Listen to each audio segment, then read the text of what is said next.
Beautiful sights coming from the final of the Women's Championship. It's one of a kind in the country. And then Rivers Angels are the maiden champions of the championship. So call them the champion of champions. And National Amazons, of course, they didn't go down without a fight. And we saw the best of women's football at the Agege Stadium. Alice Ogbebe scored the opening goal for Rivers Angels in the 42nd minute. And then you saw Jalonubi cancelling out that goal to draw level for National Amazons. They pushed and pushed and pushed. But after regulation time, it ended 1-1. And so penalties are to decide the winner. Toby, you were there at the stadium. Aside just watching it, that is the championship, it exposed the quality that we have in women's football. Yeah, I really agree with you. I mean, when you're having the league champions and the IT Cup champions, you know, to really come with quality to compete for the show, to really, you know, says a lot of good work about the women league. And you know, just to speak, one of the very best of players, experienced players, you know, youthful players, also in the mix was great. Like I said, at least, you know, scored the first goal for Rivers Angel. It was a game of two halves. Rivers Angel dominated the first half. Nazara Morozone, you know, came out with strong confidence, got an equalizer in the second half, and you know, it ended in a penalty shootout, which can go either way. And like I said, I think what I enjoyed most was the dancing steps from the ladies. I mean, the smile to emerge as the champion of champions in the women leagues really gives Rivers Angels a lot of bragging rights. You know, they've really done well. That's right. Edwin Okon has won several titles, and I mean, it can't just stop, you know, winning. That's right. So Rivers Angels, the winners. In 1 minute, Aisha Falode and her board, they're saying, look, we don't just want to develop women's football, we want to develop the girl child. Absolutely. It's great. Wonderful. It's wonderful because it's you're thinking of generating that kind of excitement that the men enjoy in women's football in Nigeria, and it's wonderful because series of things have happened in the past few months, and the cup final, the Super 4 in Benin, and you could see that people are gradually getting aware and excited about women's football. The men are going out there to watch women's football. There's that collaboration with the Spanish La Liga. There's those things coming in, and before you know, sponsors will start throwing in money. So it's great stuff, and we've got to give Aisha Falode and the board great credit. That's right. Great credit to Aisha Falode and the board. We'll go on this quick break. When we come back, we'll listen to Aisha Falode, and then we will get into grassroots football development. Don't go anywhere. Stay.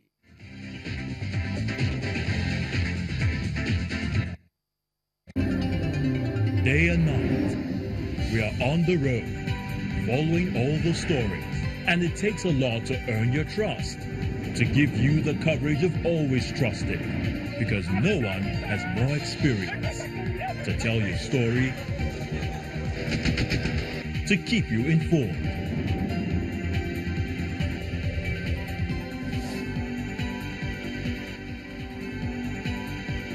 News at 10.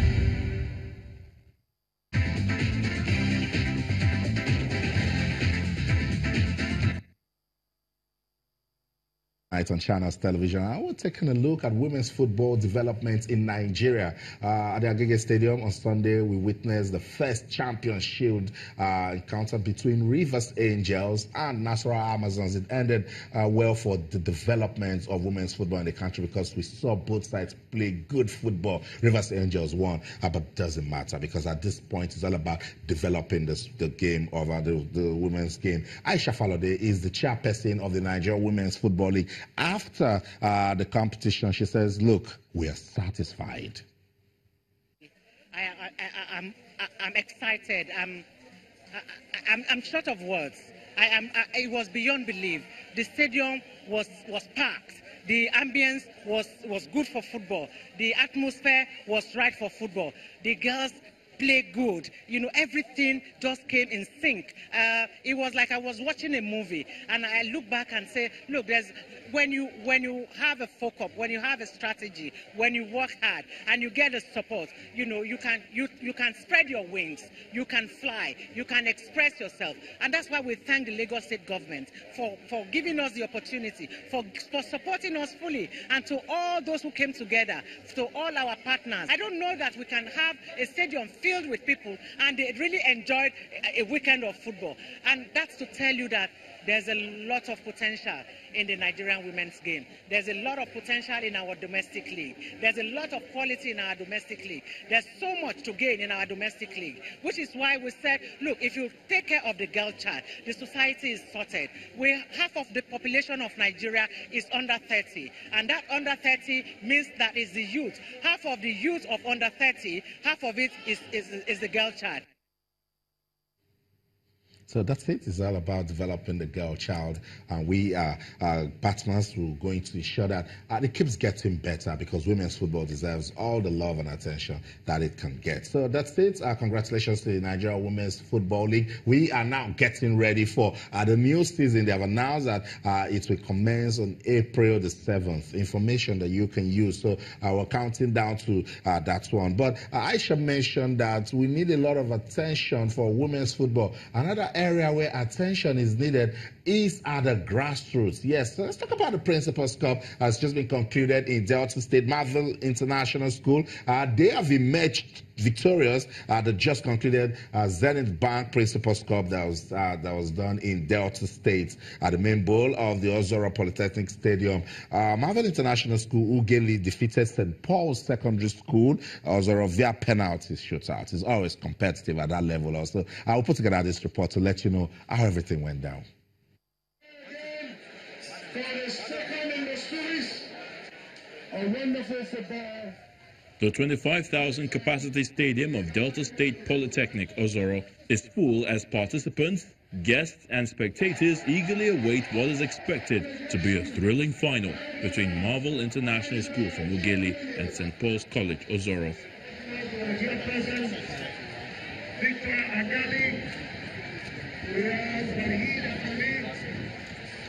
Before the action begins, the governor of Delta State, Ifeanyi Okowa, shows his football skills with the ceremonial kickoff. An exciting afternoon.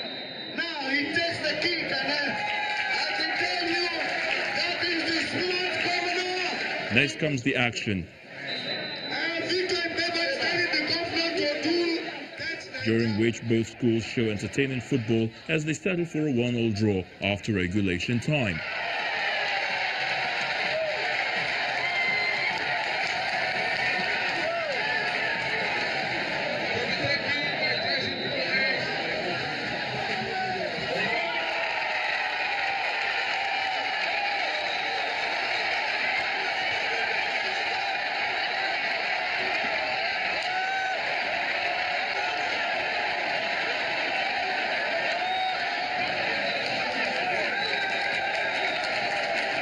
The game heads straight to penalties, with Marvel School from Ugeli prevailing by 6 goals to 5 to lift the trophy.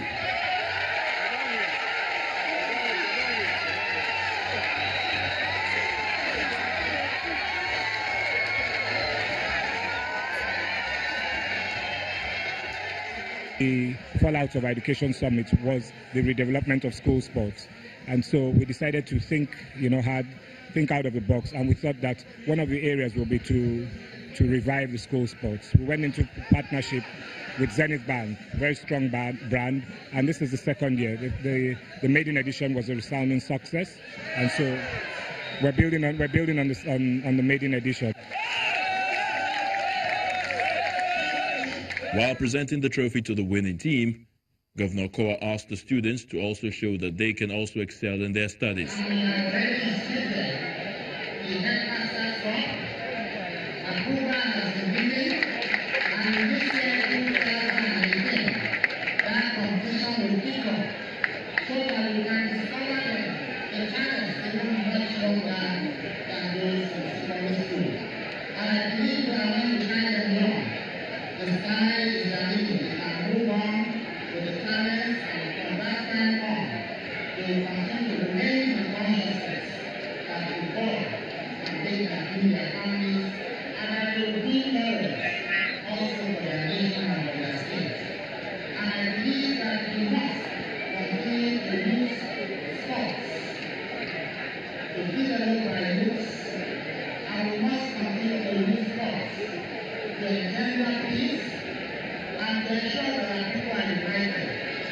I believe that today, everyone this is what happened.